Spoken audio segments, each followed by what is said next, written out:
पुत्र प्रेम। बाबू चैतन्य दास ने अर्थशास्त्र खूब पढ़ा था, और केवल पढ़ा ही नहीं था, उसका यथायोग्य व्यवहार भी वे करते थे। वे वकील थे, 2-3 गांवों में उनकी जमींदारी भी थी, बैंक में भी कुछ रुपए थे। यह सब उसी अर्थशास्त्र के ज्ञान का फल था। जब कोई खर्च सामने आता तब उनके मन में स्वभावतः प्रश्न होता था, इससे स्वयं मेरा उपकार होगा या किसी अन्य पुरुष का। यदि दो में से किसी का कुछ भी उपहार न होता तो वे बड़ी निर्दयता से उस खर्च का गला दबा देते थे। व्यर्थ को वे विष के समाने समझते थे। अर्थशास्त्र के सिद्धांत उनके जीवन स्तंभ हो गए थे। बाबू साहब के 2 पुत्र थे। बड़े का नाम प्रभुदास था, छोटे का शिवदास। दोनों कॉलेज में पढ़ते थे। उनमें केवल एक श्रेणी का अंतर था। दोनों ही चतुर होनहार युवक थे, किंतु प्रभुदास पर पिता का स्नेह अधिक था। उसमें सदुत्साह की मात्रा अधिक थी और पिता को उसकी जात से बड़ी बड़ी आशाएं थी। वे उसे विद्योन्नति के लिए इंग्लैंड भेजना चाहते थे। उसे बैरिस्टर बनाना उनके जीवन की सबसे बड़ी अभिलाषा थी। किंतु कुछ ऐसा संयोग हुआ कि प्रभादास को BDEO की परीक्षा के बाद ज्वर आने लगा। डॉक्टरों की दवा होने लगी। 1 मास तक नित्य डॉक्टर साहब आते रहे, पर ज्वर में कमी न हुई। दूसरे डॉक्टर का इलाज होने लगा, पर उससे भी कुछ लाभ न हुआ। प्रभुदास दिनों दिन क्षीण होता चला जाता था। उठने बैठने की शक्ति न थी। यहाँ तक कि परीक्षा में प्रथम श्रेणी में उत्तीर्ण होने का शुभ संवाद सुनकर भी उसके चेहरे पर हर्ष का कोई चिन्ह न दिखाई दिया। वह सदैव गहरी चिंता में डूबा रहता था। उसे अपना जीवन बोझ सा जान पड़ने लगा था। एक रोज चैतन्य दास ने डॉक्टर साहब से पूछा, यह क्या बात है कि 2 महीने हो गए और अभी तक दवा कोई असर नहीं हुआ? डॉक्टर साहब ने संदेहजनक उत्तर दिया, मैं आपको संशय में नहीं डालना चाहता, मेरा अनुमान है कि यह ट्यूबरक्युलोसिस है। चैतन्य दास ने व्यग्र होकर कहा, तपेदिक? डॉक्टर जी हाँ, उसके सभी लक्षण दिखाई देते हैं। चैतन्य दास ने अविश्वास के भाव से कहा, मानो उन्हें विस्मयकारी बात सुन पड़ी हो, तपेदिक हो गया।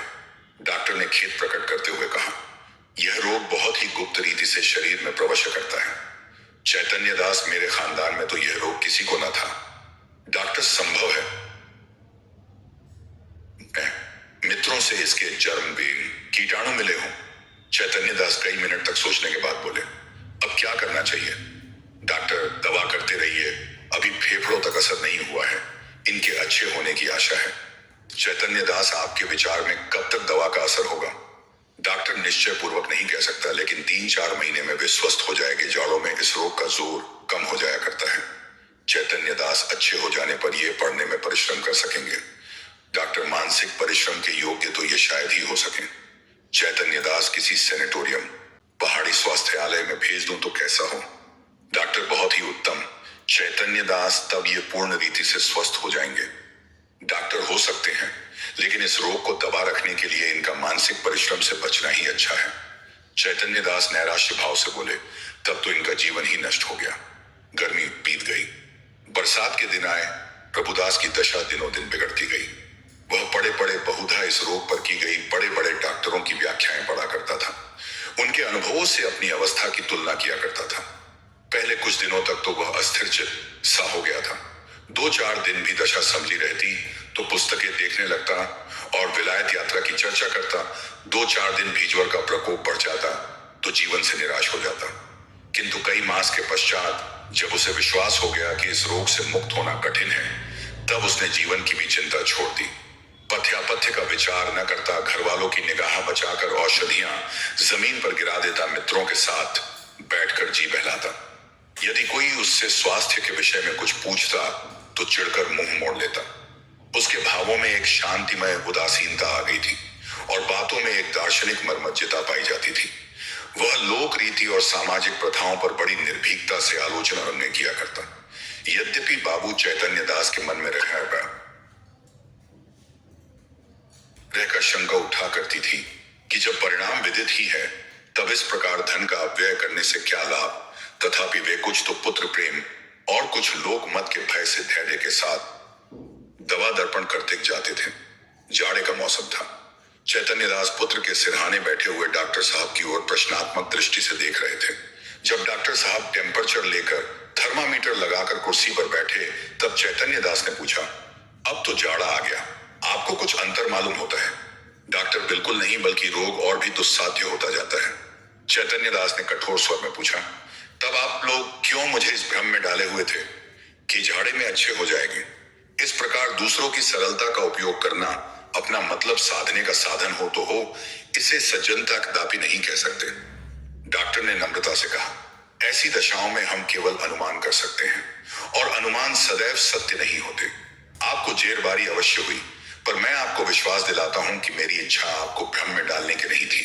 शिवादास बड़े दिन की छुट्टियों में आया हुआ था। इसी समय वही कमरे में आ गया और डॉक्टर साहब से बोला, आप पिताजी की कठिनाइयों का स्वयं अनुमान कर सकते हैं। अगर उनकी बात नागवार लगी तो उन्हें क्षमा कीजिएगा। चैतन्य दास ने छोटे पुत्र की ओर वात्सल्य की दृष्टि से देखकर कहा, तुम्हें यहाँ आने की जरूरत थी। मैं तुमसे कितनी बार कह चुका हूं कि यहाँ आया करो, लेकिन तुमको सब्र ही नहीं होता। शिवादास ने लज्जित होकर कहा, अभी चला जाता हूं। आप नाराज न हो, मैं केवल डॉक्टर साहब से यह पूछना चाहता था कि भाई साहब के लिए अब क्या करना चाहिए। डॉक्टर साहब ने कहा, अब केवल एक ही साधन और है, इन्हें इटली के किसी सैनिटारियम में भेज देना चाहिए। जज चैतन्य दास ने सजग होकर पूछा, कितना खर्च होगा? ज्यादा से ज्यादा 3000 साल फंसा रहना होगा। निश्चय है कि वहां से अच्छे होकर आवेंगे। जी नहीं, यहाँ तो यह भयंकर रोग है, साधारण बीमारियों में भी कोई बात निश्चय रूप से नहीं कही जा सकती। इतना खर्च करने पर भी वहां से जो के त्यों लौट आए तो ईश्वर की इच्छा। आपको यह तस्कीन हो जाएगी कि इनके लिए मैं जो कुछ कर सकता था कर दिया। आधी रात तक घर में प्रभुदास को इटली भेजने के प्रस्ताव पर वाद विवाद होता रहा। चैतन्य दास का कथन था कि एक संदिग्ध फल के लिए 3000 का खर्च उठाना बुद्धिमत्ता के प्रतिकूल है। शिवादास फल उनसे सहमत था, किंतु उसकी माता इस प्रस्ताव का बड़ी धृष्टता के साथ विरोध कर रही थी। अतम में माता की धिक्कारों का यह फल हुआ कि शिवादास लज्जित होकर उसके पक्ष में हो गया। बाबू साहब अकेले रह गए। तपेश्वरी ने तर्क से काम लिया। पति के इस दबावों को प्रज्वलित करने की चेष्टा की। धन की नश्वरात की लोकोक्तियां, कहीं इन शस्त्रों से विजय लाभ न हुआ तो अश्रु वर्षा करने लगी। बाबू साहब जल बिंदुओं का इस शर प्रहार के सामने न ठहर सके। इन शब्दों में हार स्वीकार की। अच्छा भाई, रो मत, जो कुछ कहती हो वही होगा। तपेश्वरी, तो कब? रुपए हाथ में आने दो। तो यह क्यों नहीं कहते कि भेजना ही नहीं चाहते? भेजना चाहता हूं, किंतु अभी हाथ खाली है। क्या तुम नहीं जानती? बैग में तो रुपए हैं, जायदाद तो है। 2-3 हजार का प्रबंध करना ऐसा क्या कठिन है? चैतन्य दास ने पत्नी को ऐसी दृष्टि से देखा मानो उसे खा जाएंगे, और एक क्षण के बाद बोले, बिल्कुल बच्चों की सी बातें करती हूँ। इटली में कोई संजीवनी नहीं रखी हुई है जो तुरंत चमत्कार दिखाएगी। जब वहां भी केवल प्रारब्ध ही की परीक्षा करनी है तो सावधानी से कर लेंगे। पूर्व पुरुषों की संचित जायदाद और रखे हुए रुपए मैं अनिश्चित हित की आशा पर बलिदान नहीं कर सकता। तपेश्वरी ने डरते डरते कहा, आखिर आधा हिस्सा तो प्रभुदास का भी है। बाबू साहब तिरस्कार करते हुए बोले, आधा नहीं, उसमें मैं अपना सर्वस्व दे देता। जब उससे कुछ आशा होती, वह खानदान की मर्यादा में और ऐश्वर्य बढ़ाता और इस लगाए हुए धन के फलस्वरूप कुछ कर दिखाता। मैं केवल भावुकता के फेर में पड़कर धन का ह्रास नहीं कर सकता। तपेश्वरी रवाक रह गई। जीत कर भी उसकी हार हुई। इस प्रस्ताव के महीने बाद शिवदास हो गया। बाबू चैतन्य दास ने अपनी जमींदारी के 2 आने बंधक रखकर कानून पढ़ने के निमित्त उसे इंग्लैंड भेजा। उससे बंबई तक खुद पहुंचाने गए। वहां से लौटे तो उनके अतम कर्ण में सदिच्छाओं से परिमित लाभ होने की आशा थी। उनके लौटने के 1 सप्ताह पीछे अभागा प्रभुदास अपनी उच्च अभिलाषों को लिए हुए परलोक चैतन्य दास मणिकर्णिका घाट पर अपने संबंधियों के साथ बैठे चिता ज्वाला की ओर देख रहे थे। उनके नेत्रों से अश्रुधारा प्रवाहित हो रही थी। पुत्र प्रेम एक क्षण के लिए अर्थ सिद्धांत पर गालिब हो गया था। विरक्तावस्था में उनके मन में नहीं यह कल्पना उठ रही थी, संभव है इटली जाकर प्रभुदास स्वस्थ हो जाता है। मैंने 3000 का मुंह देखा और पुत्र रत्न को हाथ से खो दिया। यह कल्पना प्रतिक्षण सजग होती थी और उनको ग्लानि, शोक और पश्चाताप के बाणों से बेध रही थी। रह रहकर उनके हृदय में वेदना की शूल सी उठती थी। उनके अंतर की ज्वाला उस चिता ज्वाला से कम दग्धकारिणी न थी। अकस्मात उनके कानों में शहनाइयों की आवाज आई। उन्होंने आंख ऊपर उठाई तो मनुष्यों का एक समूह एक अर्थी के साथ आता हुआ दिखाई दिया। वे सब के सब ढोल बजाते, गाते, पुष्य आदि की वर्षा करते चले आते थे। घाट पर पहुंचकर उन्होंने अर्थी उतारी और चिता बनाने लगे। उनमें से एक युवक आकर चैतन्य दास के पास खड़ा हो गया। बाबू साहब ने पूछा, किस मोहल्ले में रहते हो? युवक ने जवाब दिया, हमारा घर देहात में है। कल शाम को चले थे, ये हमारे बाप थे। हम लोग यहाँ कम आते हैं, पर दादा की अंतिम इच्छा थी कि हमें मणिकर्णिका घाट पर ले जाना। चैतन्य दास, ये सब आदमी तुम्हारे साथ हैं? युवक हों और लोग पीछे आते हैं, कई सौ आदमी साथ आए हैं। यहां तक आने में सैकड़ों उठ गए, पर सोचता हूं कि बूढ़े पिता की मुक्ति तो बन गई, धन और ही किस लिए। चैतन्य दास, उन्हें क्या बीमारी थी? युवक ने बड़ी सरलता से कहा, मानो वह अपने किसी निजी संबंधी से बात कर रहा हो। बीमार का किसी को कुछ पता नहीं चला। हरदम ज्वर चढ़ा रहता था, सूख कर कांटा हो गए थे। चित्रकूट, हरिद्वार, प्रयाग सभी स्थानों में ले लेकर घूमे। वैद्यों ने जो कुछ कहा उसमें कोई कसर नहीं की। इतने में युवक का एक और साथी आ गया और बोला, साहब मुंह देखा बात नहीं। नारायण लड़का दे तो ऐसा दे। इसने रुपयों को ठीकरे समझा। घर की सारी पूंजी पिता की दवादार में स्वाहा कर दी, थोड़ी सी जमीन तक बेच दी, पर काल बलि के सामने आदमी का क्या बस है।